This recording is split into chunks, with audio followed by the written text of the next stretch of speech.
In this series, I'm going to be dealing with classification of living organisms. And to tell you, all living organisms are being classified into five main kingdoms. Of course, this kingdom classification depends on the various characteristics, which in this series I'm going to explain the differences to you and point out some of those five main kingdoms under which all living organisms are being classified under it. To begin with, you need to note that all living organisms are being classified under five main kingdoms.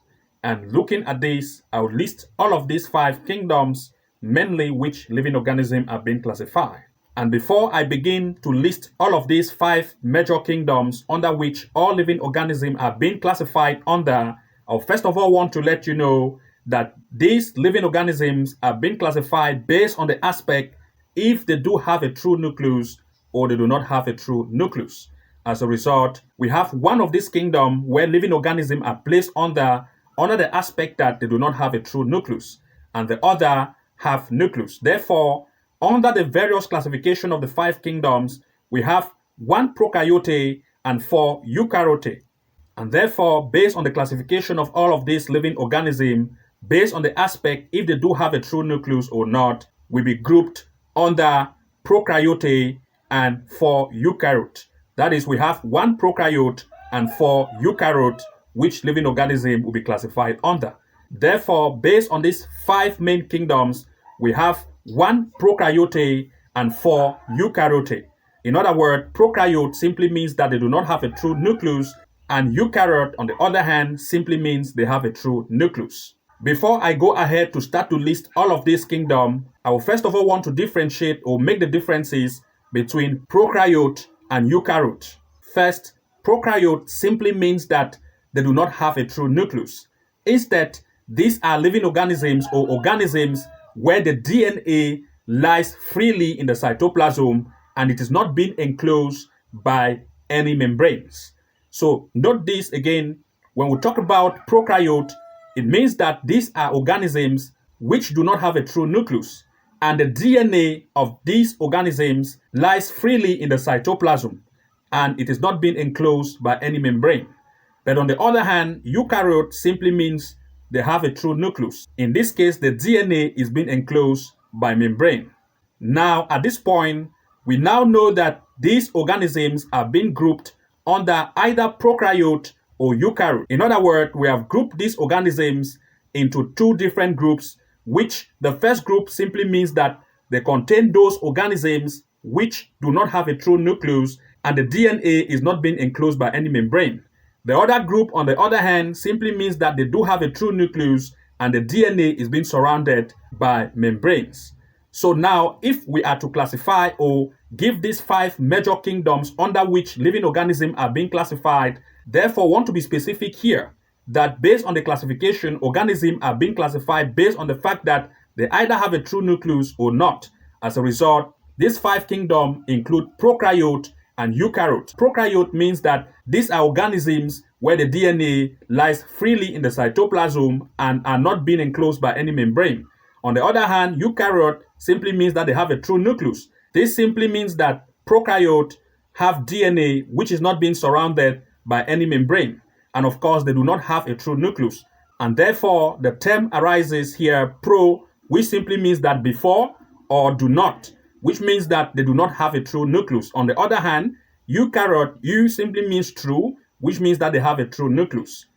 So the classification of all of these living organisms being placed under two groups, either they do have a true nucleus or they do not have a true nucleus. And in the case of prokaryote, the DNA is not being surrounded by any membrane and it lies freely in the cytoplasm.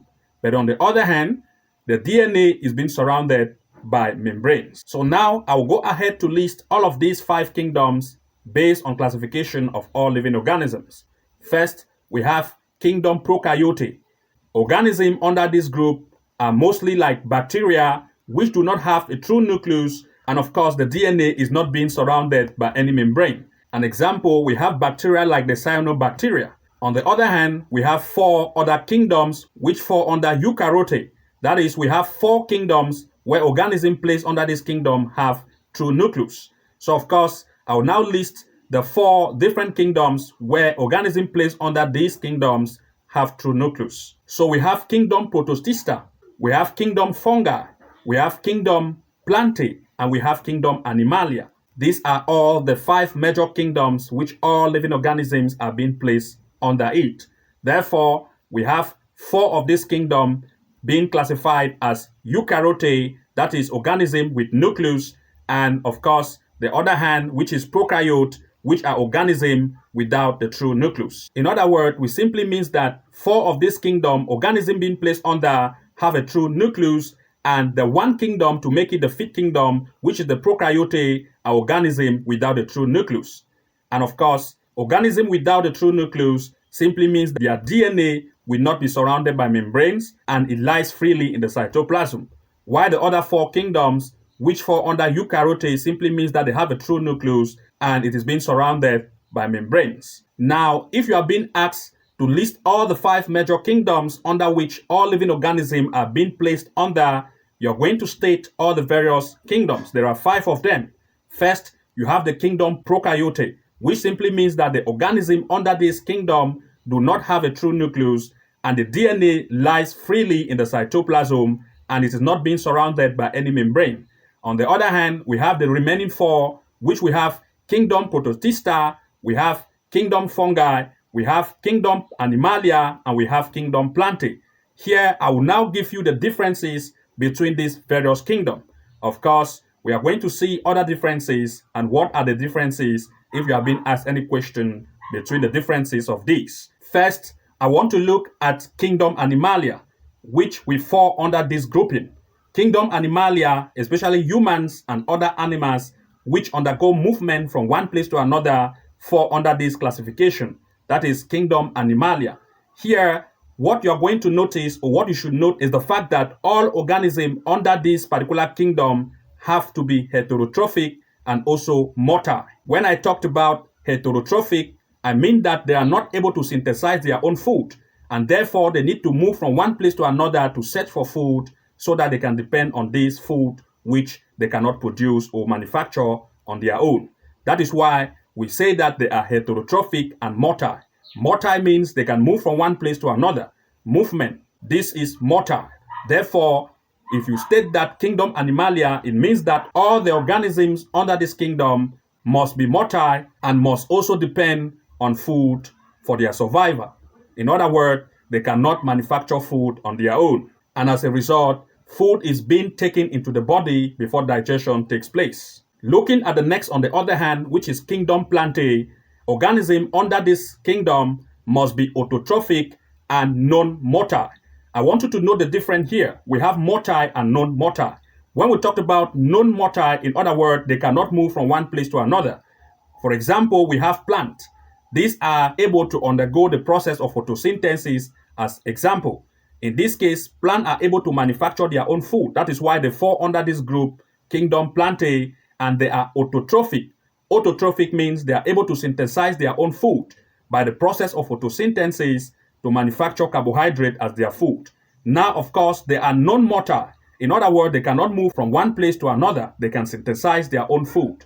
Therefore, if you are to give the difference between kingdom Plantae and kingdom Animalia, you are going to state that for kingdom Animalia, they are heterotrophic, but for kingdom Plantae are autotrophic and non-motile. So the difference between organisms that fall under the grouping of kingdom Animalia and that which fall under the grouping of kingdom Plantae, you are going to state that organisms under the kingdom Plantae are autotrophic and non-motile, but that of kingdom Animalia are heterotrophic and motile. Heterotrophic and motile means that they cannot manufacture their own food, but depends on other for food. Therefore, they must move from one place to another. On the other hand, which is Plantae, they are autotrophic and non-motile. They cannot move, and therefore they are able to manufacture their own food. The next kingdom is the kingdom Fungi. An organism under this grouping, of course, are also heterotrophic, just like us, mammals, and other animals. But the difference here is the fact that even though they are heterotrophic, they are non-motile. This is the most confusing part of it because, of course, on the other hand, we have talked about organisms under kingdom Animalia, which are heterotrophic and non-motile. Fungi, on the other hand, that is organism placed under kingdom fungi shows more confusing because, of course, they are heterotrophic, but they are non-motile. In other words, they depend on other for food, but they cannot move. They are non-motile. In this case, food is being digested outside of the body, and the product of the digestion is then being absorbed. Now we have the next kingdom, which is kingdom Protista. Under this kingdom, organism being grouped under this kingdom resembles that of plantae, resembles that of fungi, and also resembles that of animalia. In other words, organism placed under this kingdom resembles those organisms under the other three groups which we have just mentioned. That is plantae, animalia, and fungi. So at this level, we are going to stop here, and in the next series, we are going to give the major differences between prokaryote and eukaryotes. Also, we are going to make sure that we quiz you under this particular series which we have just explained to you. So you want to make sure that you stay on the alert to receive notification on the quiz we are going to create for you. So you want to make sure that you go ahead to like and subscribe to this channel so that you're going to receive notification once new updates are made available. Till then, see you again in the next upload, and bye-bye for now.